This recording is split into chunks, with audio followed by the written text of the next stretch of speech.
because that's going to be the difficult bit. Because this season, the first stage of the conference was effectively names out of a hat, wasn't it? Exactly, and also you can't announce. Oh, it drops just short of acting captain Dan Lawrence at mid-off. It would be wrong, I think, to sort of announce this time of the season, by the way, this is now going to be the format. We're going to take those teams that were in Division 1, and you can't announce next year's competition if you're going to make a drastic change like that. You need to do it in advance. So what we would hopefully do is to say, right, we're going to have, let's say, a conference system next season. As Snater moves in over the wicket, bowls and played pleasantly, in fact very pleasantly for 4, probably going to beat Lawrence to the boundary. Yes, it does. 4 runs to Rossington, taking the visitors onto the 30 for 6. Yeah. So I think that's what is quite. There will be some sort of division, hopefully 2 divisions in 2023, based on the performance of sides in next season's conference system. And then in terms of how they'll make that selection, that is, I don't know yet. And it seems to me that, there's a lot of, understandably, there's a lot of criticism about the structures of the last 2 seasons, but equally I always say, well, I wouldn't envy anybody who has to be responsible for making such decisions. And all an appeal for caught behind, but doesn't meet with the approval of the umpire.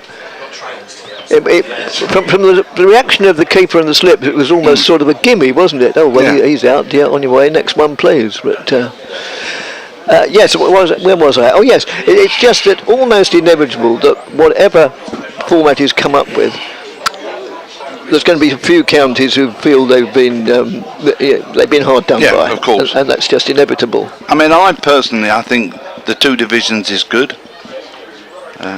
Yes. Well, do you get the impression that also that the 4 runs we just had bowled him. Oh, it's bowled him. I beg your pardon. I didn't see it. Just clipped the off stump. Clipped the off stump. So Rossington is out, bowled by Snater. So Snater's been responsible for both the 2 wickets this morning, and Rossington only made 4. Is he number 7? Yes, he is. Number 7 made 4. And, I'm tempted to say poor old Northamptonshire have slumped to 34-7 now. Sorry, this conversation's a bit disjointed, but there's too much happening up there.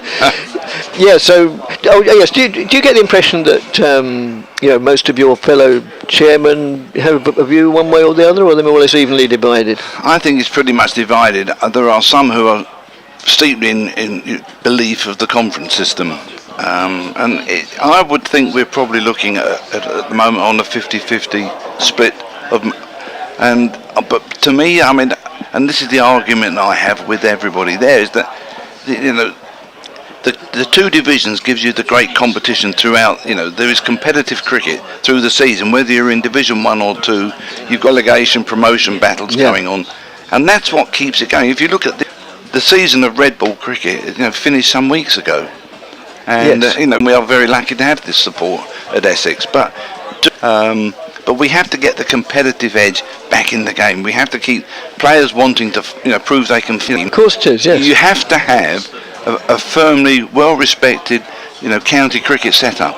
And without that, the game wobbles, and you're going to end up having a game played by mercenaries who are just chasing the dollar, playing white ball cricket. And that's my biggest fear. You pass up. You make an interesting. Well, they're all interesting comments. But one of those that I picked up on then, almost in passing, was that Test cricket is the be-all and end-all. Do you think in 5 years' time that will still be the belief? Well, if I'm mixed on that, I sincerely, and I mean that, I sincerely hope so. Well, yes. But there's, we all know that. Oh no! That was just dear. That was just. Well, I know Northamptonshire in a dreadful situation, but that was appalling by any stat. And it was Josh Cobb, the most experienced, probably the most experienced player in their side. Josh Cobb played I don't like criticising opposition players. I don't mind criticising Essex players because they always have the opportunity to come back and say, "Oh, wait, why did you say such and such?" And opposition players don't.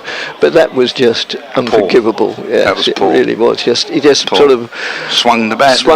And it went ballooning in the air. And Josh Cobb is out first ball. Just going back to your comment, do I think there'll be Test cricket? Oh yes. I'm nervous about it. I'll be honest.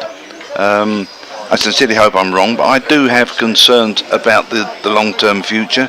As soon as we're bringing in the amount of money, as soon as like the 100 competition or franchise cricket comes into it, money starts talking. Exactly. And that is the fear now, because every time you talk to players about contracts and whatever, everybody's got one eye on, am I going to be able to get into the 100 side? I want to play IPL cricket. I mean, do I really want to be trudging around the country playing county cricket when I can earn 3 or 4 times as much being in the franchise game? Yeah, and that's the fear that will creep in, because we've seen it already. The number of players that are not available. I mean, I would be pretty upset when I look at centrally contracted players who suddenly aren't available for England because they've got an IPL commitment. That doesn't sit well with me, you see. If you've got an ECB central contract, you should be available at all times to play cricket where England needs you. Yes. And that's a personal opinion. But so the future of the game, I think we're pretty much at a crossroads, if I'm honest. And of course, I mean, looking at it purely from the player's point of view, which is as Snater moves in, bowls, and that's nudged round the corner 4-4, so the hat-trick ball did not bring about the hat-trick. From the player's point of view, it's a short career. It's 10, 12, 15 years if you're lucky. Yep. And whatever job you're doing, whether you're playing cricket or working in the city in London, you want the best deal. Of course you do. And I have no problem with the players having those demands and those aspirations. I'm talking about the administrators of the game who control how cricket is going to be played. And if I was fortunate enough to be playing, I'd be wanting to play in white ball and IPL and everything else. The problem is, I think you also end up with the possibility, if you're trying to play too much cricket, you become burnt out. I mean, I think probably half of Ben Stokes' problems, because he's been very busy, and I think he's focused on white ball cricket, and he's chasing the dollar. Yes. And all that's done is worn him out mentally and physically, and he's shattered. But that is because he wants to be available to play all these competitions. Yes.